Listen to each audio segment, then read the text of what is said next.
You know, for me, that music, that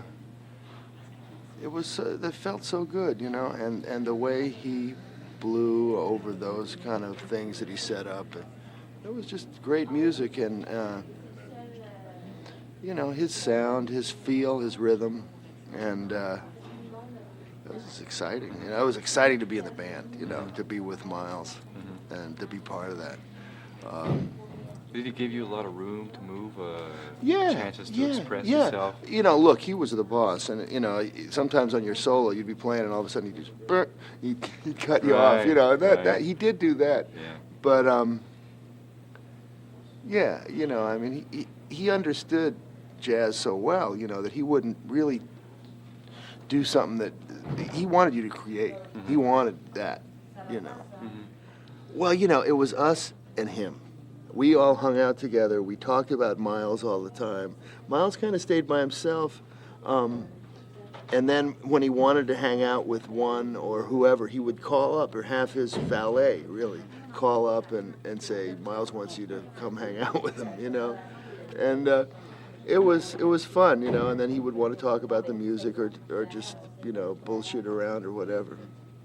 But it was really us together in this Miles Davis world, and we were just having fun being there. And we got to be really good friends, you know, all the guys in the band. Oh, that's the big question. Yeah, Where is jazz going in the future? Yeah, I know. I wish I could. If I knew, then I could do it, and I'd be the first one. No, I don't know. But I think evolve is the key word. The jazz has to evolve, and it's a natural thing, you know. I mean, we all put our minds to work and try and think of something new. But in the end, the music has to be natural. That's when we heard Miles just then. That was so natural, that music, you know. It was really this kind of jazz rock. You know, it was a really natural thing for Miles to take his jazz, you know, he's a jazz era person, and put it over these funky beats and have electric bass and everything. And a lot of people, you know, have tried to do that in an intellectual way. But Miles picked a way to do it that felt good, you know, and that's a natural evolution. So it's an intellectual pursuit, music, you know, and we try and think of all these things. But I really think in the end, you end up deciding on what to write, what to play, and what's going to be successful from feeling, you know. So it has to evolve, and you push the boundaries because you're looking for stuff that feels good, because it doesn't feel good to do the same old thing, you know. It feels good to do something new. Ornette was a huge influence on me. I'm going to contradict myself, you know, conceptually as well as musically, because it seems to me that he just decided that you could play jazz without having chord sequences and without having one key, and that you could all just listen to each other, and you could also be in 4 different places at the same time, and it was still music. And this is a conceptual thing that kind of, you know, comes also from avant-garde music of the 20th century. But he actually did it, you know, and he made it happen and made it natural for him. And the music he made with Charlie Hayden and Eddie Blackwell and Billy Higgins, you know, and Don Cherry, this to me is, you know, it was always some great stuff, and changed all of us, you know, because we all tried to play like that and learned so much, and then brought that back to other forms of music, you know, and influenced everybody. And I think in the end, Ornette's compositions, without those, you know, I mean, he's one of the great writers in jazz. You know, we need good tunes, you know, and he did it. He wrote beautiful songs, does write beautiful songs. Now, Gary Burton. Now, this is a good question, because he's really one of my favorites. And he was my first really big musical influence of jazz, a really great jazz musician who I met and got to play with in the early 70s when he came to Boston to teach at Berkeley. His first year, I was there as a student, and he came and he sort of adopted me and a bass player and a drummer. They all roomed together. Ted Siebes, the drummer, and Chip Jackson, the bass player. And every day he would come hang out at our apartment, which was across the street from Berkeley, and jam with us.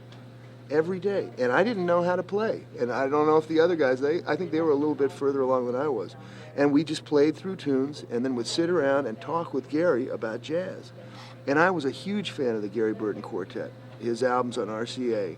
That's what some of the stuff that got me into jazz. And he always had great guitar players, and it was that music that he made in the 60s, right before I met him, is really important music. And the stuff that he played with Steve Swallow, and the music that Steve wrote for Gary, and the way Gary played it, the way Gary played Carl Bley's music and Keith Jarrett, and did it his own way, and brought this other aspect to jazz, a folkloric, classical, and sometimes rock elements, and it was really new and special at the time. And I think it's been overlooked a little bit, in jazz history, because it's beautiful stuff. And so he was a huge influence on me, and a great artist. To me, it was always that as a jazz fan, listening to all the different instrumentalists, everybody had their sound, and as we know, it's a key element in being a jazz musician. And I understood that, intellectually. When I started to play the guitar, and I would think, God, I want to be a jazz guy. Well, I got to have my own sound. What's that going to be?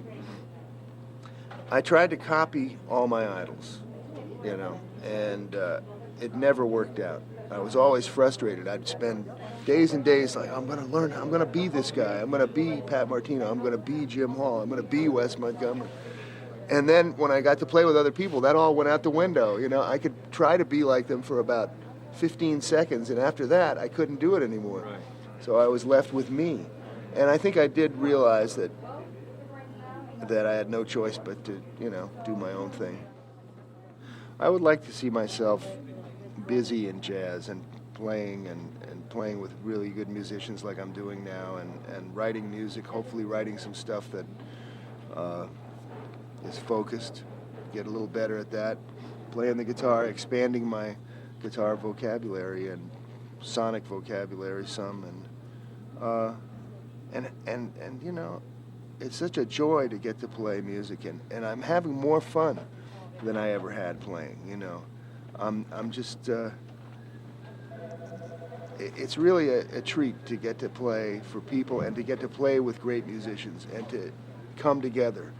And I'm not taking that for granted anymore. I've been in some great situations, and I think I was maybe, thinking a little too much of myself, and then all of a sudden the night would be over, and I'd say, wow, I could have actually gotten more out of that. And I'm not letting that slide anymore. So I'm just looking forward to keeping going.